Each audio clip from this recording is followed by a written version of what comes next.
Merhaba arkadaşlar, bugün sizlerle birlikte Lucky Block açıyoruz. Arkadaşlar gerçek değildir arkadaşlar. Bu gerçek Stale değil arkadaşlar. Evet, üçüncü kebaptan başlamıyorum. Admin'den başlayalım. Sonra şundan başlayalım. Evet, üçlü siksi bugün gelecek şey. Şunu açalım. Kombinasyon mu geldi? Birinden kombinasyon geldi arkadaşlar. Ama küçük kombinasyon.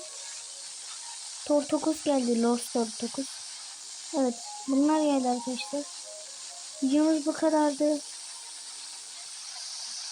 Dur. Arkadaşlar abone olup like atmayı unutmayın.